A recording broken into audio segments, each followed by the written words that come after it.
All right. We are back with another episode of the Real Estate Investing Club. I hope you guys are having a great week, a great day, whatever day it is for you, and wherever you are. As always, it's Friday on the podcast, so we're bringing that good Friday energy to you. This is going to be a good episode. We got Sree Varma with us here on the show from Varma Properties Group. He is actually over across the seas over in the UK. So bringing that international vibe to this. He does student apartments. So he buys properties, converts them into 10 beds. I'm going to stop there because I want to hear from his mouth his actual strategy. But that's the gist of it. He also has a background in sports, in Formula One. So a lot to go into here, Sree. I'm super excited to jump into it. Thanks for hopping on the show. Thank you for having me. Absolutely. I told you before we got on here, we always like to start with stories. We like to hear how people got to where they are. So why don't you take us to the beginning of your story in real estate? I know you kind of already told me before the show, but let's go back to the beginning. Let's get into detail. Tell us how you got here. Yeah, no, absolutely. I'll try to make it short, but it's a typical immigrant family. So I'm from an immigrant family from India. We came with 150 pounds in their pocket, my parents' pocket, and then we survived for a few months with that sort of thing. And I was always driven to just come out of that to be successful. And then I did my MBA. When I was doing MBA, I was also trying to do side hustles to pay for my university fee. So when my friends were partying, I was actually trying to sell my mates' parents, the secondhand clothes and these and sort of things. That sort of things. So I was trying to pay my bills, and also at that time the website, the internet was just picking up, and so I started learning how to code and create websites and things like that. So I was trying to sell websites to the local establishments like the restaurants and shops, etc. So I was trying to have a lot of side hustles to pay. Do it all, yeah. Yeah, exactly. And then I did my MBA, and then I started working for different corporate companies and organizations, and I ended up in Formula One media business, and I was the commercial director for a few years, and then running for a few years, and then left and started my own sport business, a private network called iSport Connect, which is now the world's largest private network for sport business professionals from US, UK to Europe to Asia. We got 26,000 C-level to mid-level executives in sport. And it was flying, and then COVID happened. And during COVID, it's a service-based business. It was really hit by not just my business, a lot of business in the sport industry, and that opened my eyes because I had a lot of time, and I was looking at what if another COVID happens? What I need to have, I need to make sure I have a future-proof businesses and things like that. So I started reading Rich Dad Poor Dad, and of course, started talking to other property developers. Watching YouTube videos and listening to podcasts like yours, and realized that it's good to also have a asset-backed business as well, so that it will feed you even in the good times and bad times. So I got into properties in 2021. And 2023 onwards, it became a serious business. But the first 2 years, I was trying to learn. So what I do is I do very much BRR strategy, which is buy below market value, add value, and then refinance at the end, take the money out, and then go again and again. I use investor finance. So at the beginning, I used my money, so you can only go so far with your own money. So I started raising money. So we now have 35 retail investors, mainly from my industry, which is sport. So there's a lot of wealthy people in the industry. They, if they put the money in the bank account, they don't get much interest or returns. So we obviously they invest in our business, and we use that investment to buy properties under below market value, and then we convert them into student apartments in a place called Guildford at the moment. There's the University of Surrey, which has 18,000 students, and we create really premium student apartments. with the Netflix and Spotify, cleaning, just a gym in the back garden, and it's almost like a hotel. The way we run it, and we have pizza and beer nights. We have a private WhatsApp group for them. We have like a growth meet because a lot of our students, so we have once in a while we get together with them, etc. So we're creating a co-living brand for them to feel they are part of a community. So we've been running that, and so that's what we've been doing for the last couple of years. And our plan is to hit 100 million the portfolio in 5 years' time. So there's a 5-year strategy to achieve that. Nice, man. I love it. So, a lot of questions pop into my mind. The first one that kind of gets me interested is why student apartments. So you got into real estate in 2021, and usually people start in long-term rentals, and they go to multifamily, and then they kind of branch out from there. Student housing is a very unique, a very niche product. Obviously, there's a lot of opportunity there, but I'm curious what kind of brought you to want to get into that niche. So I started with other strategies, the long-term buy-to-lets and things like that.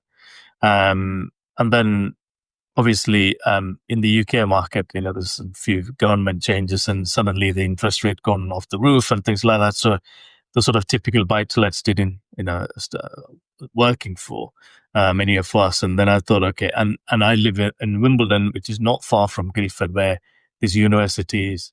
And I started exploring other strategies. And then I realized there is an amazing opportunity here if I focus on student apartments, because you're not just depending on one, from one apartment, not just from one income. You have 10 tenants in one apartment, and then you have 10 rents coming, etc. So you have much better return and much better cash flow compared to the single buy-to-lets and things like that. So that's why I thought of changing my strategy. To be honest, the government policies forced me to change the strategies, and actually, I don't, I'm enjoying it because no regrets. No regrets. There you go. Nice. So let's dig a little bit further into the strategy itself. Student housing. Obviously, you're aiming at students, so you're definitely geo focused. You want to be very close to universities, to community college, places where students are, obviously.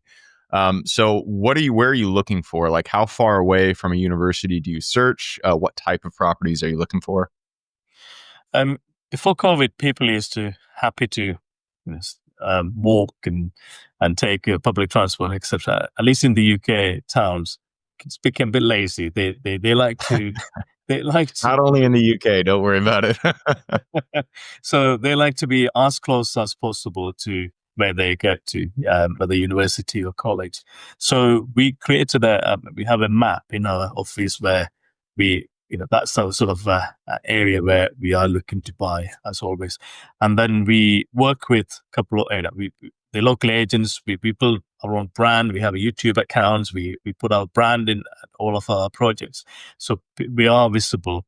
So we work closely with the local estate agents. So they always come to us now because we buy using cash. So they know we can complete within 28 days, within a month.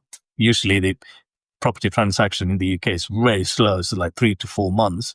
And these agents need to get commission from the sales to all of that, and they know I'm very quick in these transactions using cash. So people come to me now saying, we got an opportunity before we put on the open market. We want to see if you'd like to buy. So they always come to us. So we work with the estate agents. We work with probate agencies. When people pass away, then their families want to get rid of those properties, and then we work with the repossession agencies. So there are a lot of banks and building institutions, societies, when they repossess the properties, they give it to these agencies. They come to us. So I built on the sort of 3D strategy, depth, and divorce, and also, like I said, with a good relationship with the local agents to get the so. Without me going to the market looking for properties, now I am getting people coming to me but one, because I'm a cash buyer. Second, I have a brand reputation now, and third, we have this visibility of a brand around that area. So that's how we. So a lot of networking to find the deals. In terms of your criteria, I mean, you mentioned 10 beds earlier. Where I live, there are almost zero houses that come with 10 beds. It's just not a thing. So that means you have to do some type of construction to these houses to take that capacity. What are you looking for the footprint, and what do you have to do to it to fit your strategy? Yeah. So what we do is in the UK, we call different class systems. So you have a C3 class, which is the residential, where the houses where we live. The co-living HMOs, we call them, they are C4. So what I do is I look for C3, which is the residential homes with minimum 100 square meter, with the opportunity to go to the back or side, and also we call the loft, and convert the loft. So for that, you don't need planning. So planning takes ages in the UK. It's very slow. So I want to do this. We are trying to do 20 projects a year. So that means we want to finish 10 projects every 6 months. So for that reason, we have to do everything under something called permitted development. If you have permitted development criteria, you don't need planning. Everything can be done without asking for permission. So if you go up to 3 square meters to the back or to the side or go into the loft, you don't need planning. So I stick to that sort of criteria, and I look for those sort of properties, and then we just, straight away. I don't even go and view the properties. I get my architect and planning consultant to go and see them, because there's no point me going first and thinking I'm guessing all the works, whereas I get my experts. I call them my power team. I use my power team for different decisions, and then I take the credit, but it's all people behind.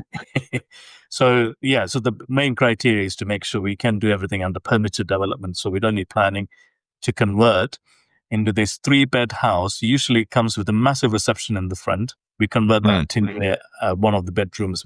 All the rooms have en suites, so we also make sure they are big size houses, big rooms. So what we do is we look for a big reception, and then we convert that into an ensuite, bedroom with the ensuite in the front.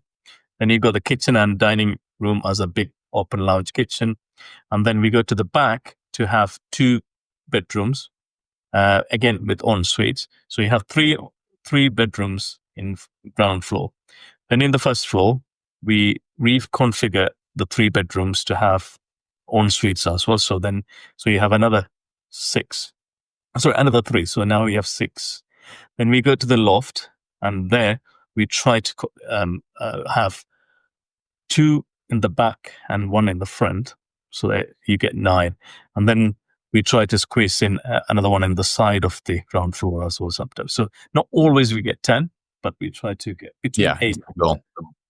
So it sounds like you're probably not taking it down to the studs, but you're definitely doing a lot of reconfiguration within the walls. People love that, because they see the before and after, those floor plans. And I was going to say, it's good for the Instagram. Brilliant, because we usually saw the first, when I present, I get invited to speak at events, etc. And then I actually put this first floor plan on the big screen before floor plan and say, this is a 3-bed house, and we converted this into, 8, 9, or 10. So, how? And then we start going all of this, and I can see this excitement in people's faces. And that's the excitement I have as well when we do that. Yeah. So you got 10 individual units in there. So what's the square footage of one unit? We try to have minimum 10 square meter. 10 square meters. So it's like 100 square feet, 100 and I don't know how to do that conversion. Yeah, around that. Yeah. That's right. Okay. I was gonna say when I was in college, I lived basically in a closet, so you don't need much. Half of that. I was sharing with another mate. There you go. So So, and also we give, like I said, TV in every room. We have really high spec beds, mattresses, the laptop desk, the wardrobe, the chest of drawers, mirror. So it's fully furnished. That was going to be my next question. Yep. Okay. Fully furnished. And We get Netflix, Spotify. We have cleaning.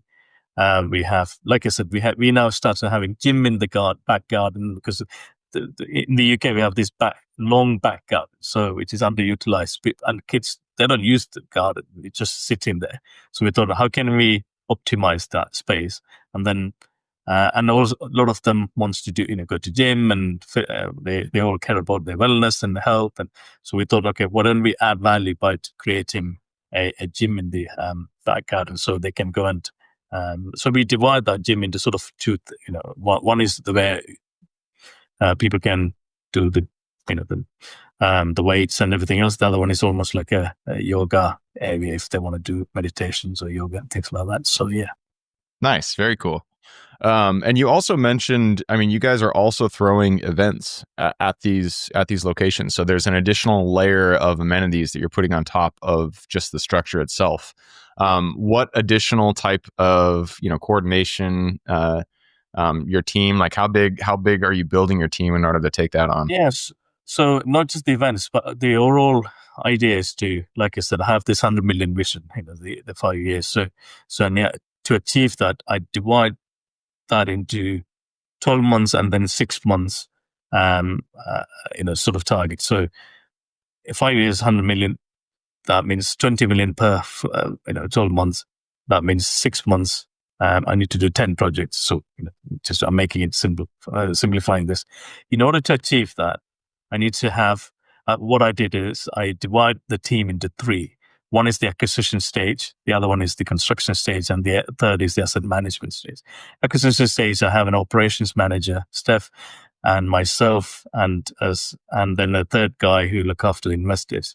So what we do is we look for the right, mainly I'm the one who's doing that, looking for the right deal, and then looking for investments, which my Hugo, my colleague, he managed the relationship with the retail investors, and Steph is the operation manager, making sure we're doing all the legal works, the paperwork, everything else, the tech stack, and all of that. And once it goes through the acquisition stage and everything is ready, the legals are done, we got the keys, then straight away we pass it to, we have 4 project managers. So each of them sort of manage 5 projects each. So we have 20 projects that way. So they look after that project. So their role is to make sure we deliver on time with the quality within the budget, which is the most important thing. And they manage that, and they report to me. And again, Steph, the operation manager, is obviously managing all of that for me as well throughout those 3 stages. But each stage have different key personnel who are looking after those projects. So once the construction is done, these 4 project managers then they pass it to the next team, which is the asset management team, which is a guy called Tom. Him and there's a lady called Caitlin. They're then looking for tenants, compliance certificates, because these co-living apartments in the UK, we have a lot of legal compliance that we have to have fire systems, smoke alarms, emergency lighting, fire strip doors. It's like a hotel, Yeah. we have very strict compliance and rules here. So we need to make sure we have all of that in place. We have the gas certificate, we have electricity certificate, we have fire system, fire certificate, all of those things. So all of that is done by the asset management team. So we have these 3 teams just making sure we looked after. And then on top of that, we have this, I call it associates, the architect, the structural engineer, my broker, my the solicitor, making sure they all are doing their jobs with my own team as well. So it's an internal and external team working together, almost like a sausage factory, just every, and it's going well. And the power, I call them, they are my power team. I mean, I appear in podcasts and I get interviewed and things like that, but the real work is done behind the scenes, and I take the credit. They are the team is what gets it done. That's for sure. So real quick, we are running down the time, but before we move on, I always like to talk numbers. What are you running each unit at? So we buy for the houses, we bought for 500,000. Okay. And then we we spend around 150 to 200k pounds, and then the end GDV is around 800,000, 750 to 800,000 is the end. Okay. And then we get 75% mortgage on that 800,000. So that is enough for us to take the money out and go again and again. Yeah. Sorry, is that what your question was? Well, that would be my second question. My original question was, what do you rent? What are the students paying in rent? Oh, sorry, the rents. Yeah. So ours is a bit, because we are very premium. So usually those rooms, you rent out for, 600 to 700 pounds per month. Ours is minimum 900. So we rent out from 900 to 1,000 pounds per month. Okay. I mean, that's still, if you're going out there and renting a full apartment or renting a full house, that's much, much lower than that rent. So it still fits the need. It's still, you're a student, you don't have money. 900, I don't know what the conversion rate is, but 900 pounds seems like around I would say $1,200. Okay. Yeah. That sounds about right. Yeah. But this is not London price. We are in Guildford, it's not. If it's in London, you're talking about probably almost $2,000. Too much. Makes sense. All right, man. Well, that wraps it up. We have to go on to the quick question round. Are you ready? Yeah, I'm ready. Let's do it. Starts with education. It could be any form. It could be a book you've read, a conference you've gone to, a mentorship program you've been a part of. I just need 2 recommendations, one for general life wisdom and then one for real estate. Or can I just share my experience or without?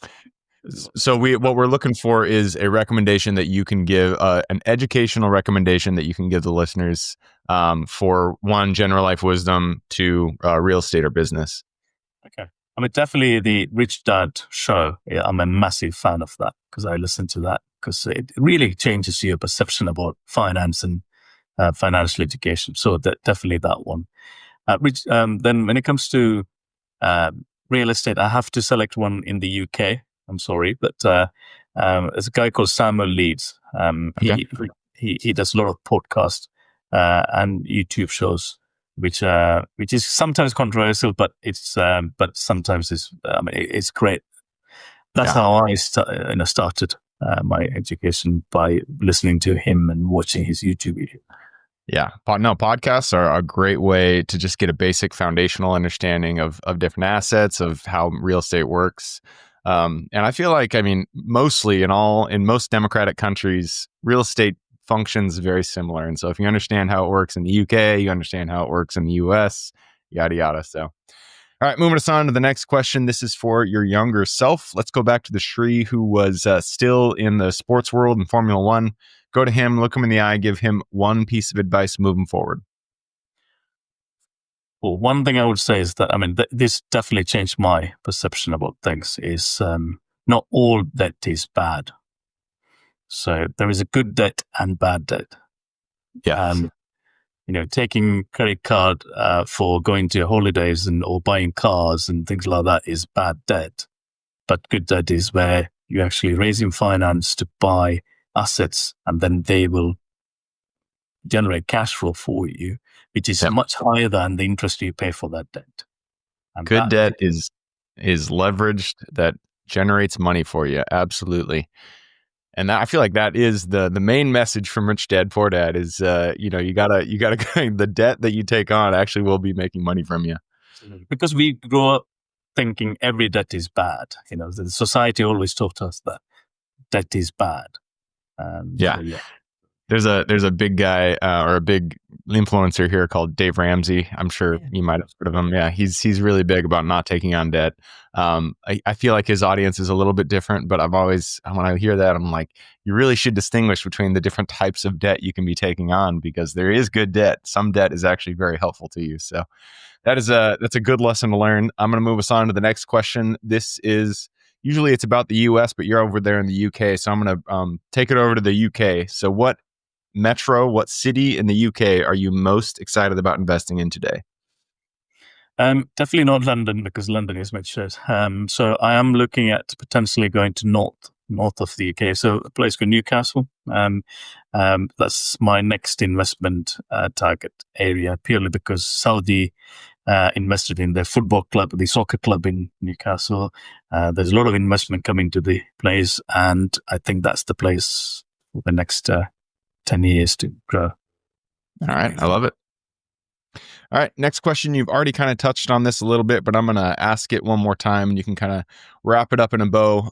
It all starts with getting in contact with the seller and penning that purchase agreement. So what is your favorite way to generate leads and find new deals? Definitely network and building relationships. And the personal brand is so important because people buy from people.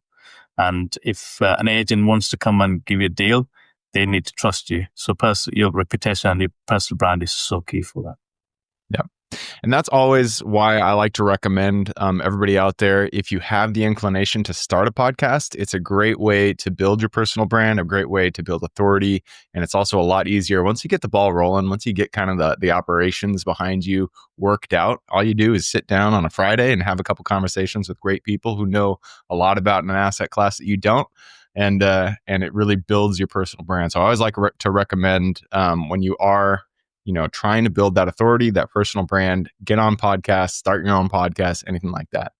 I totally agree. I mean, instead of paying $30,000 for a mastermind or a guru, to start a podcast for £30 or whatever, just buy a simple mic and start interviewing people, and you can learn from them and grab their wisdom. So it's a free education for you and build your personal brand. Absolutely. All right, next question is about lessons learned. Not every deal that we get into goes the way we expect it. In fact, just about every deal, something is going to go wrong. And that's when we get to learn a lesson. So what was a deal that went a little bit sideways for you? And then what was the lesson you pulled from it? So this was the initial, the early stages when I thought every deal is fantastic for me. And, you look at the numbers and everything else, and you try to make it work, even when there is a chance that it won't work. So this was, first deal was really good. Second deal was good. The third deal, I think I became a bit, overconfident. You can say it, cocky. You got overconfident. I can use that word here, but there you go. Yeah. So I was a bit cocky, and then I thought, it's fine. I'll make it work. And I paid probably over by £20,000. Because I wanted that deal, because it was the same street as the other two and everything else.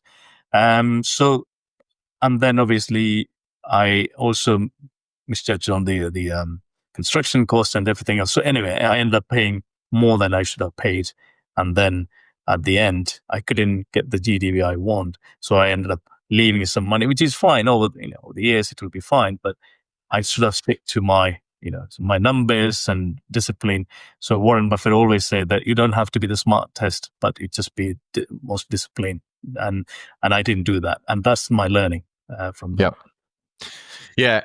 And that lesson has been echoed, your episode 500 something, that has been echoed across so many different episodes on this podcast. People, investors, we really get excited, especially when we're just getting started. We get excited about deals, and then we start to fudge the numbers in our mind. We're like, oh, this doesn't matter that much. That doesn't matter that much. But never do that. Stick to your criteria to the T. To never deviate from it. If the numbers don't work out, it just doesn't work out, and that's all there is to it. You can't do anything about that, and so you have to walk away. It's the hardest thing you're going to do, but you're going to regret it if you go forward with a deal that doesn't stick it to your criteria. I've made that mistake myself, and so it's something that you just don't want to learn the hard way. How about that? All right. And so that's the lesson learned. Let's go to the highlight reel. We all have those deals that kind of stand out in our mind. They're the stars, the ones that everything was just kind of aligned. And so we really enjoyed the deal, and we got had a good ROI at the end. What's a deal that kind of stands out in your mind as your highlight deal? It has to be my first ever student apartments, because I didn't join any courses or anything. I just learned by doing it. And I did the calculate risk and everything else, but I stick to my numbers, everything, and I created my power team of architects. And I said to them, I'm going to do this with you guys. We have to do it together.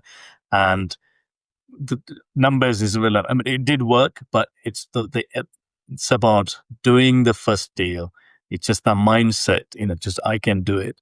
And that's the reason why I still love that deal. This is the best. I mean, there are some other amazing deals I've done already in the last 24 months and more than that now. But I still love my first deal because not for the numbers, because it helped me to build, give me that confidence and say you can do this. So yeah. Yeah, doing the deal that proves the model to you is so important. And it's always why I like to tell people listening, if you guys are out there, you haven't done a deal yet, just get the first one done. It doesn't have to be a home run, it just has to make a little bit of money, but it'll give you the confidence to get that ball rolling. You're 10 years down the line, you're going to be so thankful that you did. You just need that first deal to kind of prove the model to you. All right. And that leads us to the very last question. This is for the listeners. You've given us a lot to think about. I'm sure people want to reach out, get in contact with you. This is a two-parter. Where can they find you? And then what can they expect when they reach out? They can reach out to me on LinkedIn. If you type my name, Sree Varma, on LinkedIn, maybe you can put on your show note. And they could ask me one or two advices. No selling, but any advices. I'm always here to advise people, to give some advices if I can. So yeah, anything to do with the properties, entrepreneurship or business, I'm always here to help. Perfect. I will put that link in the show notes. So if you guys want to reach out, all you got to do is click the little more in the description. It's going to pull down that full description, and in there you can find Shree's links. All right, man. That wraps it up. Thank you very much for hopping on the show. I really enjoyed it. Thank you. Absolutely. For everybody who's with us today, thank you guys for showing up. You are the reason we do this. So if you guys have any questions, reach out to me, Gabe at therealestateinvestingclub.com. If you guys want to support the show, all you got to do is leave us a review. Other than that, I hope you guys have a great week. Keep rocking real estate, and I look forward to seeing you on the next episode.